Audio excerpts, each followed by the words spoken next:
Hello, everyone, and thank you so much for joining us for the 24th SF Doc Fest.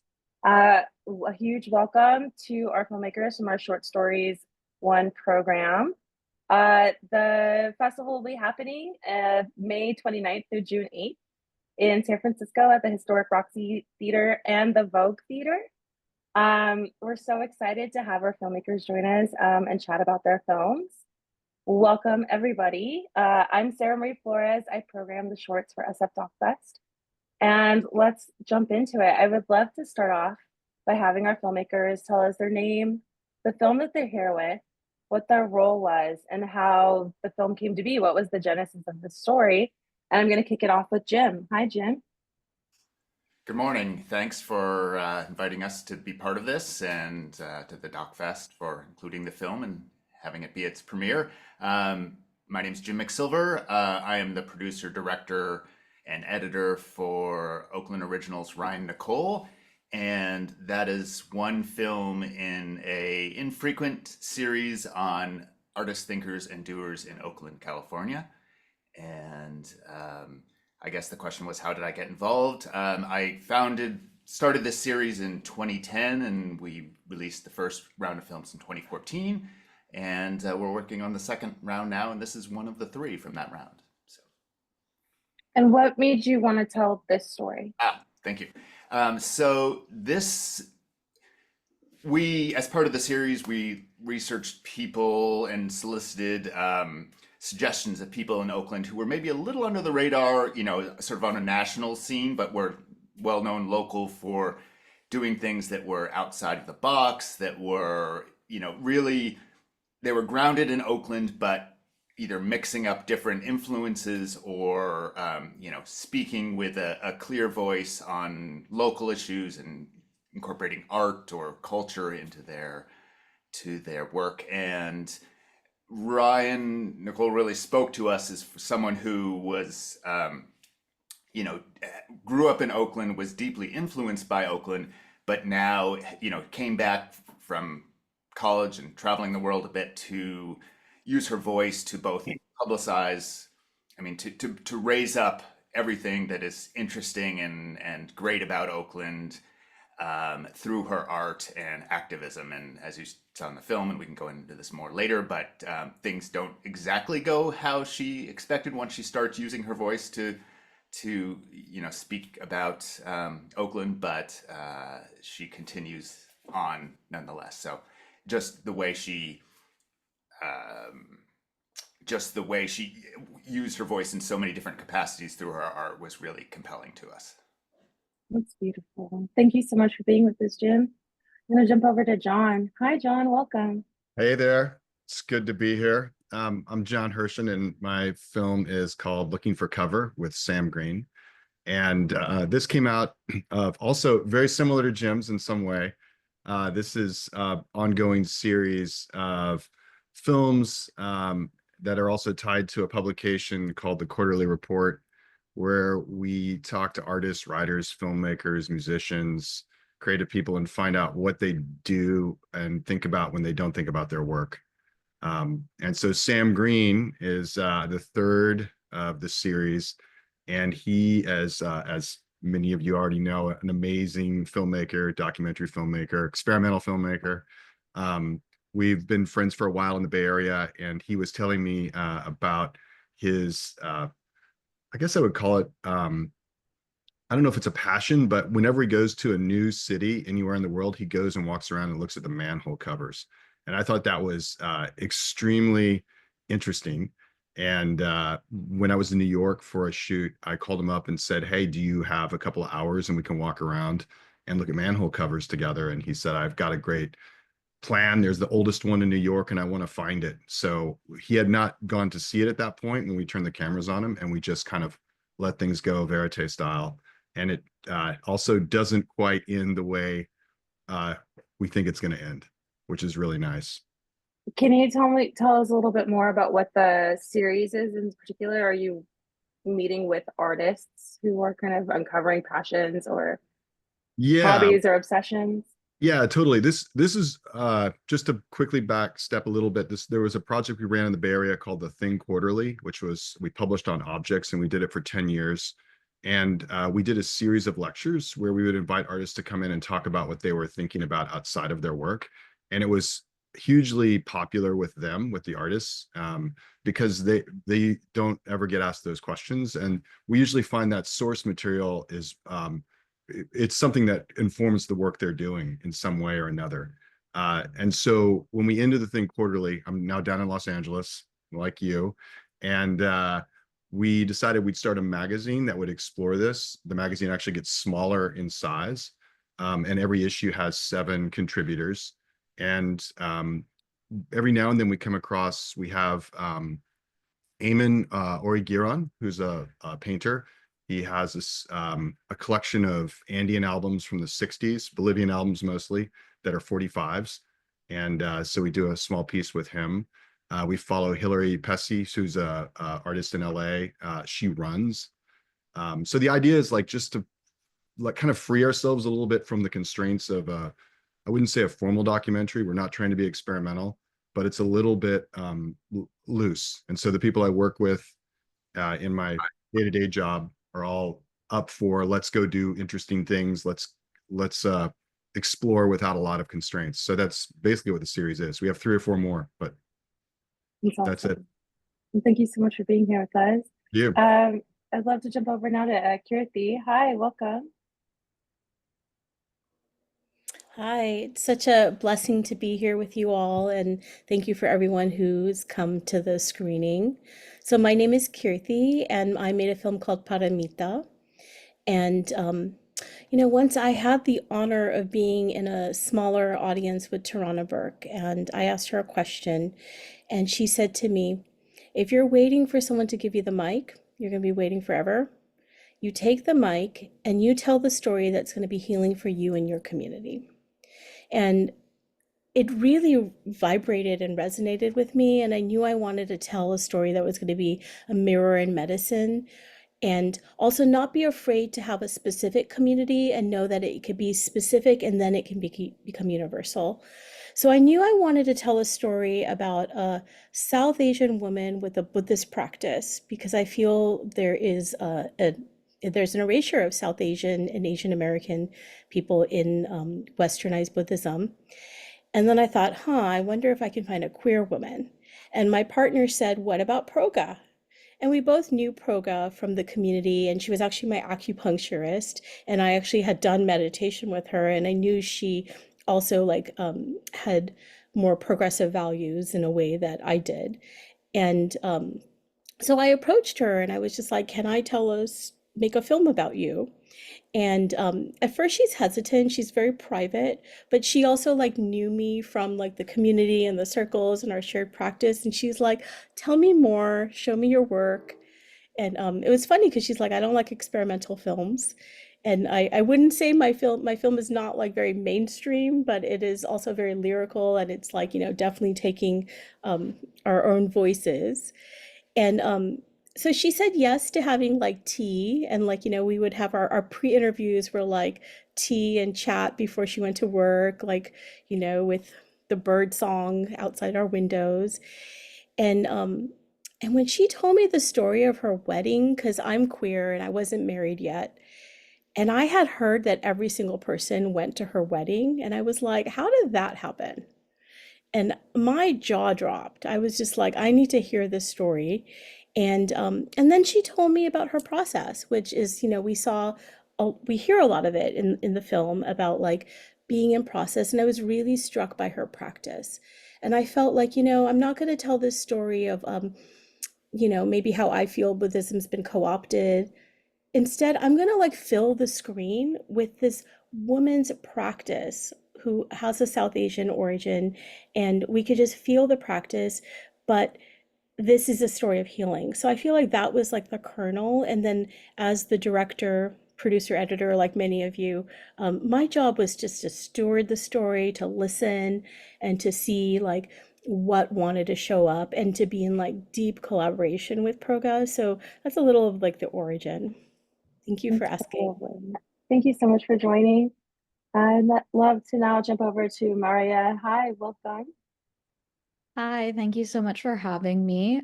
So I'm one of the co-directors of When the Smoke Clears. I created it with Misha Swartz, who couldn't be here today.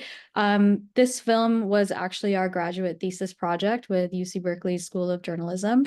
And this is something that we worked on over the course of our school year, essentially. And it came out of a very personal connection Misha actually had with using alternative forms of therapy after she had experienced personal trauma in her life. She tried various therapy, but wasn't finding relief until she eventually stumbled across psychedelic therapy and actually found use and relief in that. And from there, she started thinking about, the people she encountered in her personal experience with trauma, specifically first responders, and how they process and handle PTSD and depression.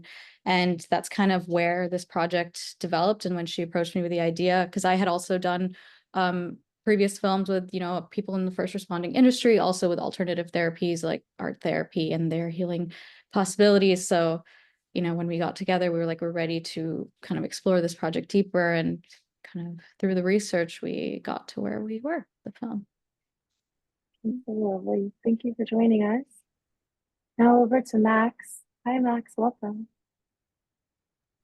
Hello, it's so great to be here. This is my third film at the SF Doc Fest. I'm Max Good. I'm the director and everything else, editor, shooter, producer of Carl.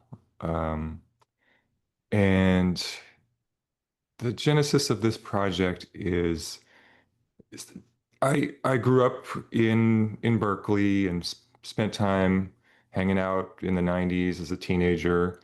And we always really appreciated these older eccentrics who we saw around town and would interact with.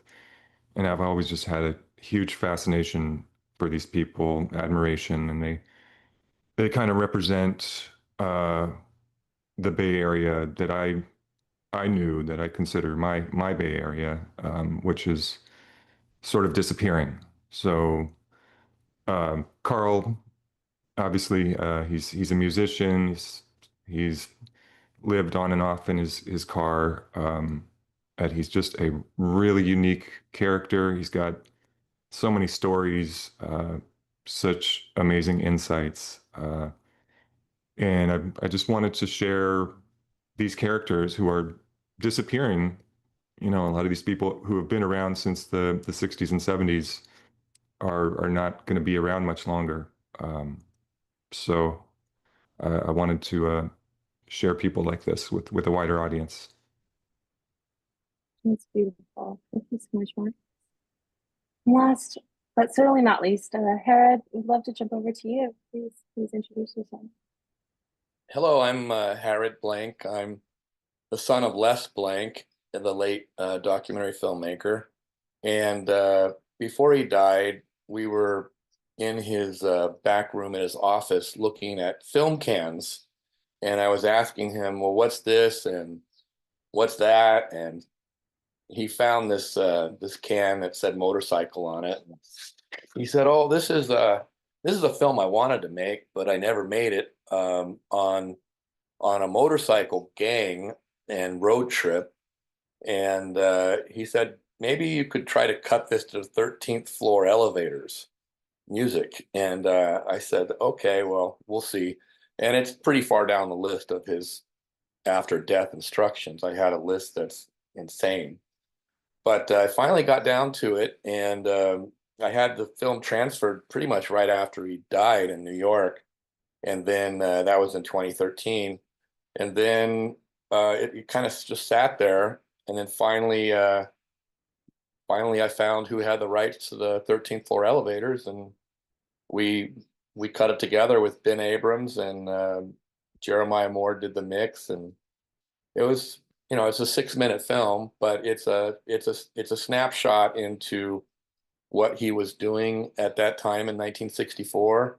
And I was actually just a baby, and my mother's in the film too. There's a couple shots of my mother, and I don't know, I'm honoring my father with the film.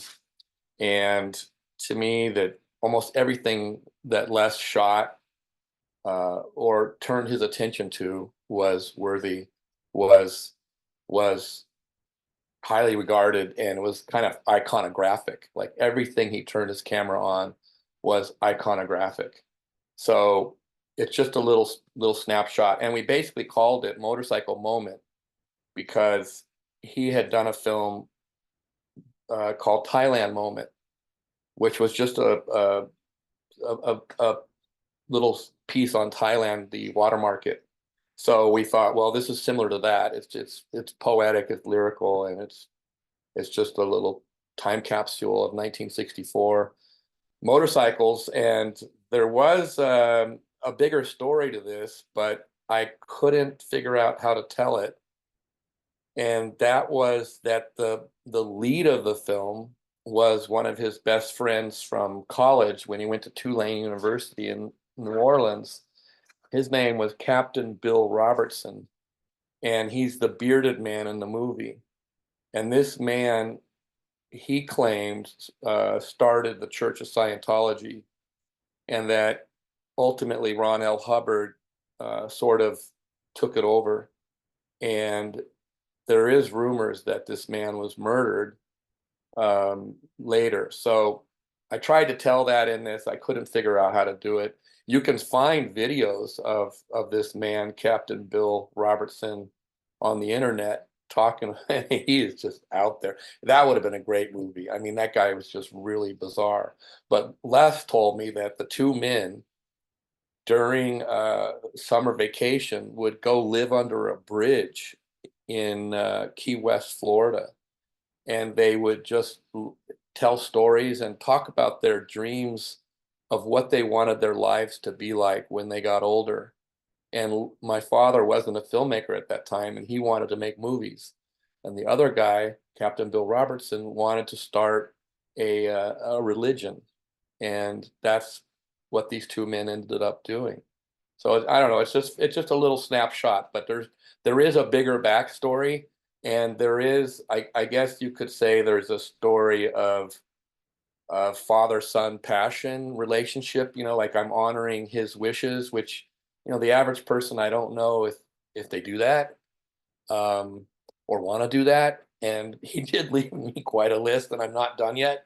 So the burden of being the son of Les Blank is it's a blessing, and it also has its difficulties. Well, I think you're doing him proud. Thank you so much for joining us.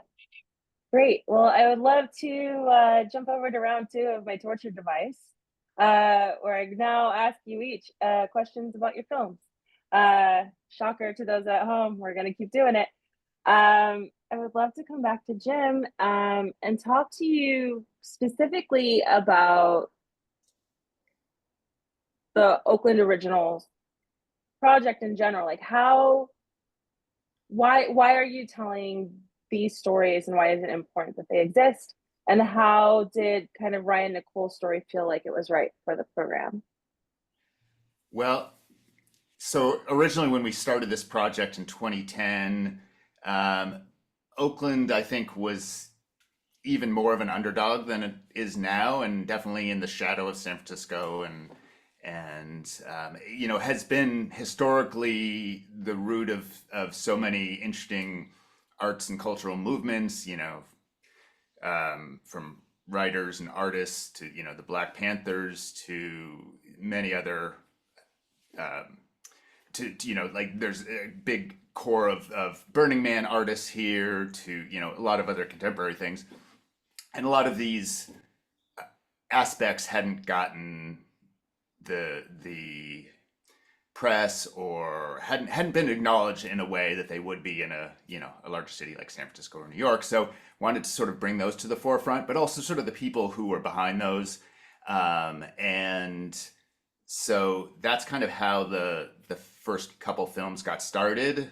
The second round of these, we wanted to get a little bit, sort of broaden our base a little bit, and what why all the films really are about, how was the person who, either was raised here or moved here, how were they influenced by the place? How did the elements of Oakland, the diverse cultures of, you have the Latinx community, you have the Asian community, you have so many communities that influence the people who live here, and how did that change the person who we're profiling, collaborating with, and then at that point, how did they take these influences, or how did they go out into the world to make change or influence society? And so with Ryan,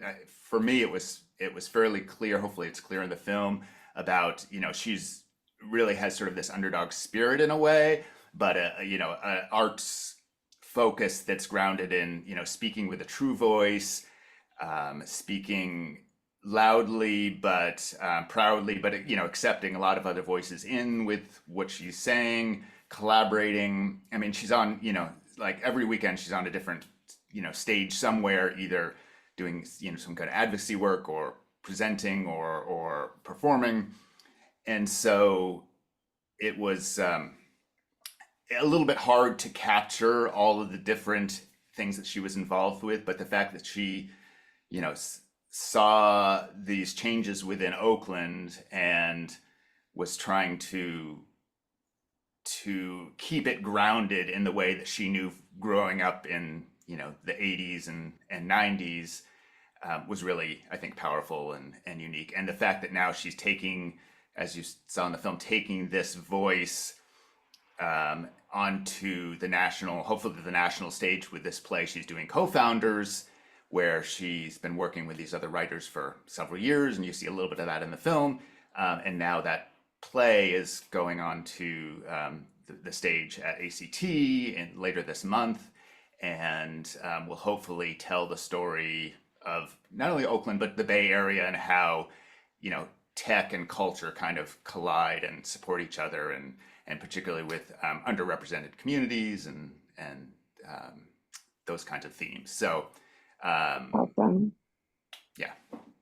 Lovely. Thank you so much.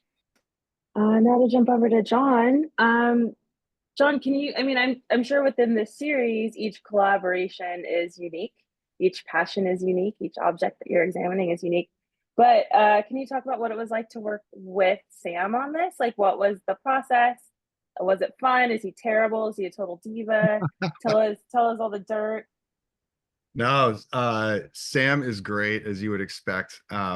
He was absolutely down for this, and excited by it too. And he's got a lot of energy. And I think his what I find it's we're talking about a film and he's a filmmaker, but in his films, his curiosity is what gets me every time. Just this like I wouldn't call it simple, but it's a profound curiosity for very simple things. And when he was talking about the manhole covers, I was just like, let's go see them. And I think what was interesting is that none of us had an agenda. I didn't do a pre-interview for this.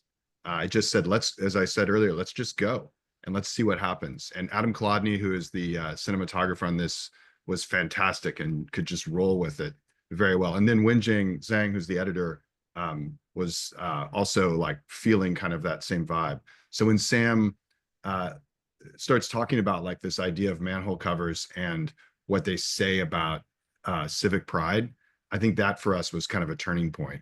And the fact that it wasn't there, like it's gone. The oldest manhole cover in New York has been dug up and replaced with one made from India, which is like not saying anything about India, but just like what's going on here. And so that idea of at one point in time, this is what Sam was saying, that that even a manhole cover was super important and considered at one point in terms of how elaborate and designed it would be, and what it would say about that city was kind of amazing. So Sam was great, totally fun to work with. At one point, he even started trying to take control of the shoot. So Bad Sam. no, it was good. It was great. He was like, are we rolling? Is everyone ready? And I was like, Sam, that's my job. So anyway, great. Teamwork. Well, thank you so much. Karithi, sorry, I just mangled that.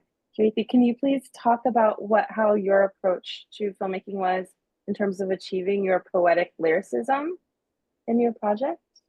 Yeah, thank you for that question. So as I mentioned, I felt like I really wanted to take the role of like listener.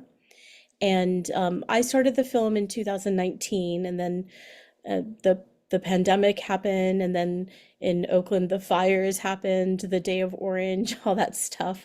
But back then I was taking a lot of walks with my beloved, as a lot of us were doing, and I was also like, talking about the film with Proga, and almost like every walk kind of was like a secret location scouting, because I'd be taking this walk and I'd be in Alameda Beach and I'm like, wow, the tide goes really out. And like, me and my beloved would like go walk like all the way into the ocean. And then I would like, in my vision would be like, I wonder if Proga will like stand in the ocean and take refuge. And so, there was a lot of these ways of being in like the land that we're in and listening to the land, and almost being like, what part of the story do you want to tell? And sometimes I would run it by Proga, and sometimes I would just tell her the location and we would go. And it was, it's a like some things are the poetic like reflection and some are the reimagining. And we worked on this film for 4 years. So over time, as she saw cuts, she was like, I'm just like trusting her. Like she has this vision. I'm gonna do something, or if I have a boundary of being like, I'm cold, like we have to get out of the water. So like there was a lot of collaboration that way. And also she would like, like be like, this is something that's coming to mind for this part of the, reimagining of the story. So all of the locations were very personal and known by me or Proga. She would go say like, go walk in the Briones Hills. And she like gave me like the point, and like I would like, take several walks and like again listen to what part of the story it wanted to be. And then my first cinematographer, Sarah, who has a baby, so she's not gonna be able to attend the screening. A lot of us had babies during the well, me and Sarah had babies during the process. She also like, when we were like talking about the project, and she was like, let's get off Zoom, let's go location scouting. And so like, some of the shots were actually like part of our location scouting. And again, I feel really happy and content that like every place was like really known by us and very intentional. And I think part of that intentionality is what drove like the poetry and the lyricism. And we also wanted to just create like a lot of space for us to like bear witness to Proga's story, but also to like invite people into the healing vibration. That's lovely. Thank you so much. Maria, I would love to jump over to you and just really talk about, first of all, your collaboration with Misha. Like you kind of talked about this in terms of the genesis of how you both brought these different experiences to the story, but how did you work together and then also work together with your subjects? Like how did that collaboration lead into working with your subjects to tell such personal stories at such vulnerable moments? Yeah, no, thank you for that question. The whole aspect of sensitivity and, vulnerable subjects was kind of the focus of the entire project. That was constantly in the forefront of our mind. And Misha and I, we kind of stumbled upon our partnership in the beginning of our program, and we did like one small video together, and both of us were like, wow, we really are on the same wavelength in terms of like our workflow and our process. And so we definitely want to continue. And that's where we kind of knew for the thesis that we wanted to be together as well.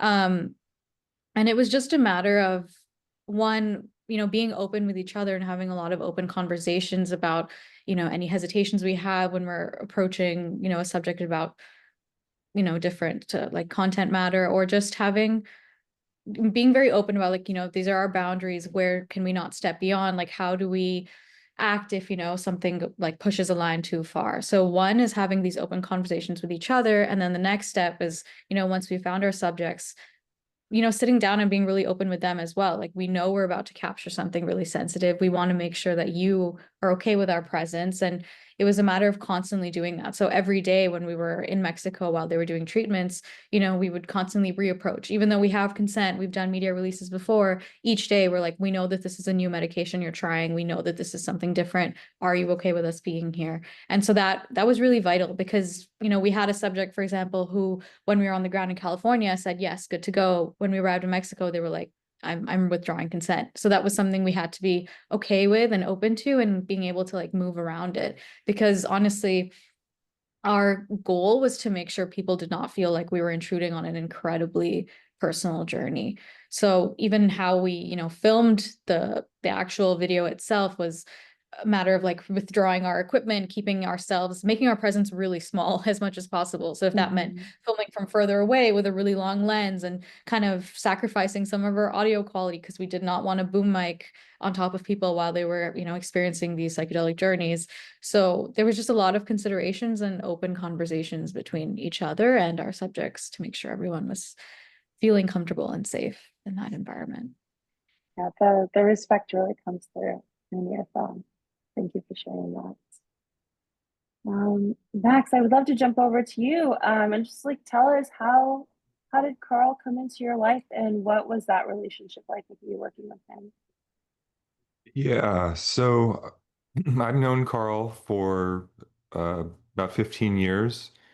He was somebody we interviewed for my first feature film, uh, Vigilante, about anti-graffiti vigilantes, which played at the Roxy in 2011. He he had some sort of altercation with one of these vigilantes, and he contacted us, and so I kind of became friends with Carl, me and my producer partner, and kept in touch with him a bit over the years. And back about 2 years ago, I was sort of looking for a character, from this particular um, mold of Berkeley, uh, eccentric street people, old hippies. And I was actually talking to Carl, like, oh, do you know this person, or who do you think I could talk to? And then I thought, oh, I should just maybe start shooting with Carl. Maybe he could be this character.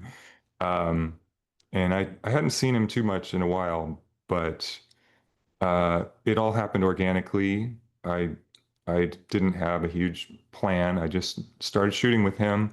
I knew he was going through this uh, foreclosure um, crisis where he was probably going to lose his home at some point. So I figured, hey, there's a storyline here, and we can just hang out and reminisce and uh, try to let him give his insights and his stories. And he loves to talk. So I had to boil down a lot of his stories. I mean, there were times where I thought maybe I should just make this a feature film, and he'll talk for as long as he wants. So maybe there'll be a director's cut one day. But I hope when people see this film, they want to talk to Carl, because he'll probably would love to talk to you. That's great. Thank you so much for that.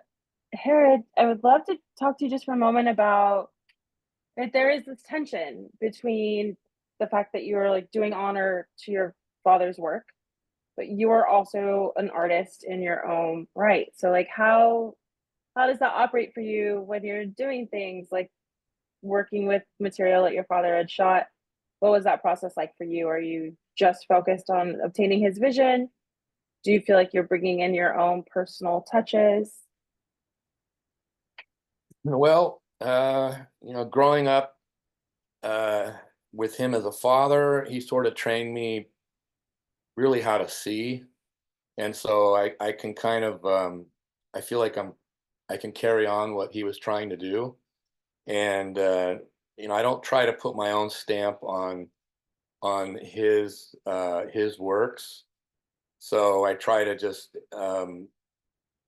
stick with what he was trying to do. And like I asked the question, well, what would he want in this case? And so it is tricky though, because I do have my own voice, and I have my own movies, and I have my own dreams, but I am spending about maybe half my life finishing his life, and his life's work, and then trying to keep them relevant for the future. So we remastered Burden of Dreams, which took 2 years, and we had to actually make decisions on what he would have wanted. And Maureen Gosling gave her input because she was there too.